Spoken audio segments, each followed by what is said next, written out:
Ladies and gentlemen, Todd Helton.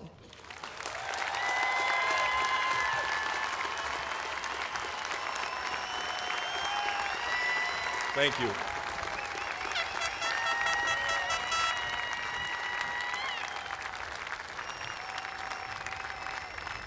I'd first like to thank Larry Walker for those kind words. Thank you. I would like to start by thanking everyone with the National Baseball Hall of Fame, from Jane Forbes Clark to Josh Rowich to John and Whitney. You have been beyond gracious to me and my family. Those of you who know me know I'd be more comfortable doing anything other than standing up here talking about myself. I'm just a ball player, and anyone in the media can attest to that fact.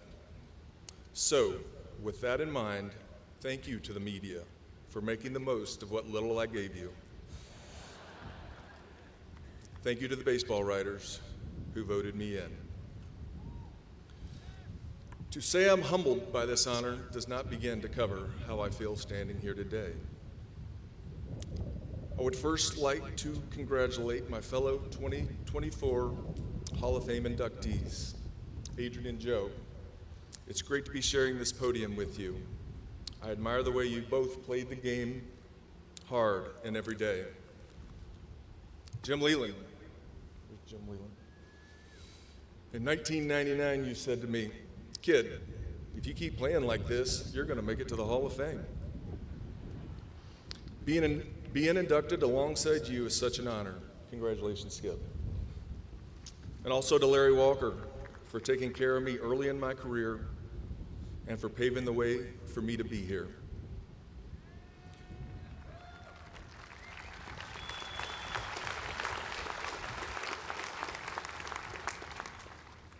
I owe this incredible honor to many. You don't get to play Major League Baseball or dream of getting into the Hall of Fame without people who support you, sacrifice for you, and push you to be the best version of yourself. First, to my wife, Christy. We did this together. This is our honor. You were there on day one when I got my first call from the Major League Baseball telling me I'd been drafted by the Colorado Rockies. And you were right there by my side when I got the last call telling me I'd been elected to the Hall of Fame. I'm so grateful you were there alongside me for all those years in between those two calls. To my daughters, Tierney Faith and Gentry Grace, the pure tenderness of your heart in each of you blows me away at every turn. I've actually seen and learned so much about myself in raising you as your dad. You both mean the world to me. Mom, thank you for all the time you put into helping me get here.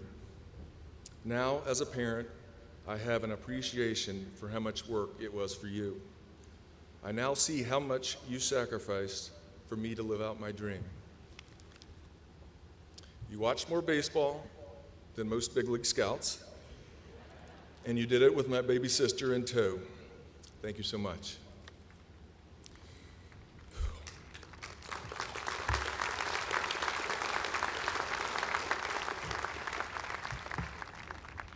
My dad passed in 2015.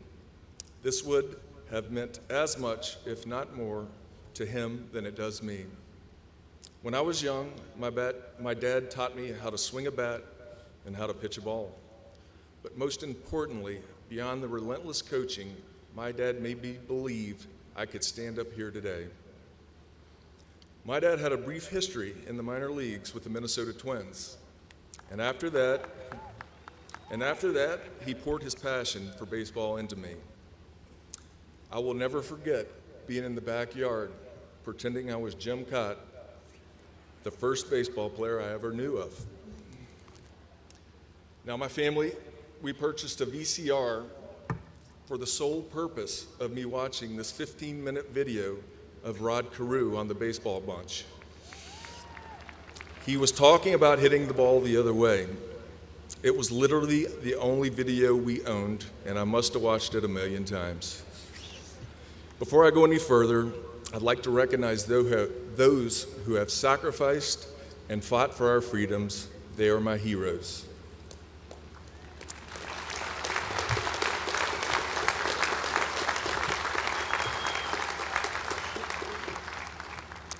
I thank God for giving me the ability to play baseball. I also thank God for sending those He knew I needed in my life. Rodney, thank you for being a protective big brother when I was young and a true friend to me as we grew up. There aren't many older brothers who got invited to a friend's house growing up and before responding, asked if it was okay for his little brother to come too. Pretty cool. Coach Bells was my Central High baseball coach. Thank you, Coach, for teaching me how to conduct myself at a young age. I carried the lessons you taught me throughout my career. Coach David Cutcliffe was my quarterback coach at the University of Tennessee. Coach Cut always added some baseball words of wisdom for me on our weekly quarterback tests. One simple one-liner that stuck with me through the years was, "Don't be a dirt kicker." Thank you, Cut. Even though I wanted to, at times, I made sure I kept my frustrations off the field and out of sight. I will say, being the quarterback sandwiched between Heath Schuler and Peyton made my decision to pursue baseball easier.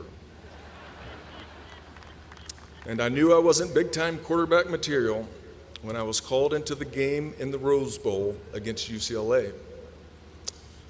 Before running onto the field, I first had to ditch the half-eaten ham sandwich and a bag of M&Ms out of my helmet. It's a pretty good sign. So I do not get recognized in Knoxville like I do in Denver. But every so often, I'll get, "Are you Todd Helton? Weren't you a quarterback for the Vols?" I'm like, I just want to throw up my hands and say, yes, but I've played a little baseball since then. Coach Bill Mosiello was my hitting coach at UT when I played there. We have been friends for 32 years. I can honestly say that Coach Mo was the best hitting coach I had next to my dad. I'd also like to recognize the best head college coach today, Coach Tony Vitello and the national champion Tennessee Volunteers.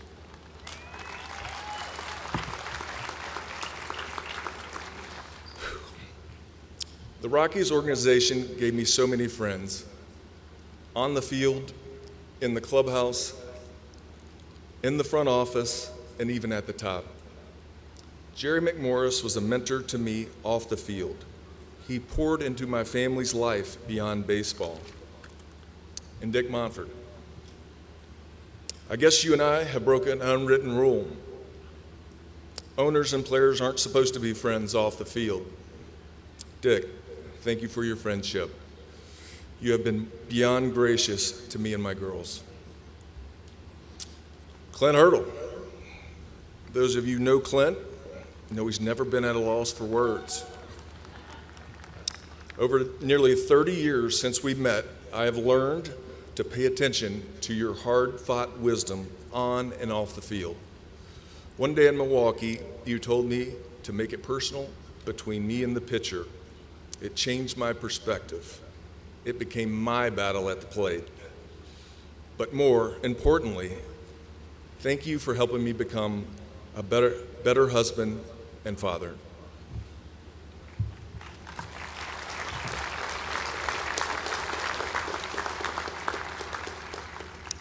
Keith Doogie, my longtime trainer and friend. People who know me know it takes me a while to trust people, but I've known you for 30 years, and I've trusted you for 29 and a half of those years. And of course, I had 411 teammates on the Rockies, and each of you had a part of me being here today. If you were invited by my wife or I to be here with us today, you have played a role in me standing here today. Thank you for being part of this journey with us. It has been a wild ride. Now, some people have told me that my superstitions early in my career were a bit excessive. Same food, same route to field, same routine. It made sense to no one but me. I remember getting a speeding ticket on the way to the field one day in Colorado Springs. I got 3 hits that day. So, I took the same route, went the same speed, and the next day, the same officer gave me another ticket. I didn't care. I got 3 hits that day as well. I asked the officer to meet me the 3rd day, and he indulged me. Ben Scully pointed out another superstitious moment during a game at Dodger Stadium, and I swear this is the only time it happened. I started that game with a full beard, but after every at-bat that I didn't get a hit, I went back to the locker room and shaved just a little bit. Well, after 4 at-bats, I was down to a mustache, but I got a hit in my last at-bat, so to me, it was all worth it. Looking back on my career, I was really was fortunate to have a solid and stable home base, personally and professionally. Christy and my girls were in my corner at home, and for 17 years, Denver, Colorado, and the Rockies were a perfect fit for me. The people, the lifestyle, the natural beauty of the state, I was happy to call it home. We still have a ranch in Colorado that my girls call their redneck Disneyland. Thank you, Dave McCants. To all the incredible Rockies fans, thank you for my 17 years. I know you spent your hard-earned money to come to the ballpark to cheer me on. I did my best to give it all every day. Competing on the baseball field was where I felt like I belonged.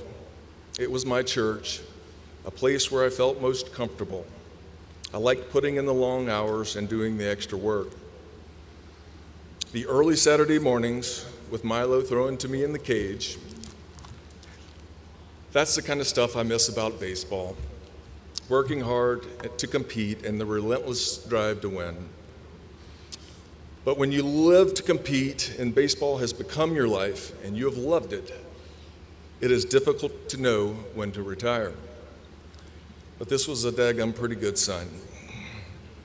One day I was waiting on my 3-year-old daughter, Gentry, to put on her shoes.